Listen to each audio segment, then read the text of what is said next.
ঘরে বসে থাকার সময় নেই। যে যেখানে আছেন ঐক্যবদ্ধভাবে দেশ বিরোধী অপশক্তি জামাত বিএনপিকে প্রতিরোধ করতে হবে, রাজপথে আসতে হবে, নেমে আসতে হবে। হাসপাতালকে রেহাই দেয়নি, তারা আগুন জ্বালিয়েছে। বিএনপি জামাত সরকার পদত্যাগের আন্দোলনের নামে দেশে হত্যা ও ধ্বংসযজ্ঞ চালাতে চায়। বিএনপি জামাতের সন্ত্রাসী গোষ্ঠীকে মোকাবেলা করব। ঢাকা শহরে লাশ ফেলে আন্দোলনকে বেগবান করার জন্য দেশের বিভিন্ন জায়গা থেকে বিএনপি জামাতের সশস্ত্র ক্যাডারদের ঢাকায় জড়ো করা হয়েছিল। এইসব অস্ত্রধারীদের ছবি ও পরিচয় বিভিন্ন গণমাধ্যমে প্রকাশিত হয়েছে। আইন শৃঙ্খলা বাহিনী ও বাংলাদেশ আওয়ামী লীগের নেতাকর্মীরা শত উস্কানির মুখেও সব সময় ধৈর্য সংযমের পরিচয় দিয়েছে। আমরা বারবার সংঘাত সংঘর্ষ এড়াতে চেয়েছি এবং সকল প্রকার রাজনৈতিক কর্মসূচি শান্তিপূর্ণভাবে পালন করেছি। এমনকি গত কয়েকদিনের সময়সূচিও আমরা পরিবর্তন করেছি, আপনারা জানেন। এরপর তাণ্ডব থামছে না এবং আমাদের এতদিনের অনুমানকে সত্য প্রমাণ করে আন্দোলনকারীদের নামে বিএনপি জামাত শিবির তাদের মুখোশ উন্মোচন করেছে। তারা গতকাল সরকার পদত্যাগের তথাকথিত এক দফা ঘোষণা করেছে। সরকার পরিবর্তনের দাবি ছাত্রদের নয়, এই দাবি ছাত্র আন্দোলনের ব্যানারে থাকা বিএনপি জামাত সরকার বিরোধী গোষ্ঠী। মূলত এই বিএনপি জামাত সরকার পদত্যাগের আন্দোলনের নামে দেশে হত্যা ও ধ্বংসযজ্ঞ চালাতে চায় এবং বাংলাদেশকে একটি গৃহযুদ্ধের দিকে ঠেলে দিতে চায়।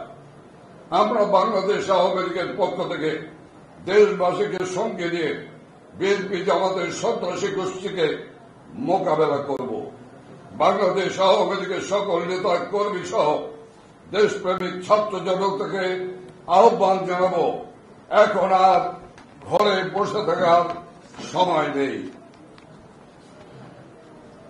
যে যেখানে আছেন ঐক্যবদ্ধভাবে দেশ বিরোধী অপশক্তি জামাত বিএনপিকে প্রতিরোধ করতে হবে। শান্তিপূর্ণ উপায় চূড়ান্ত লড়াইয়ের জন্য রাজপথে আসতে হবে, নেমে আসতে হবে। আমাদের শেষ রক্তবিন্দু থাকতে সন্ত্রাস ও নৈরাজ্য সৃষ্টিকারীদের আস্ফালন আমরা সহ্য করব না। বাংলাদেশের স্বাধীনতা, সার্বভৌমত্ব, গণতন্ত্র, সংবিধান ও জানমালের নিরাপত্তার জন্য আমাদেরকে মহান মুক্তিযুদ্ধের চেতনায় ঐক্যবদ্ধ হতে হবে।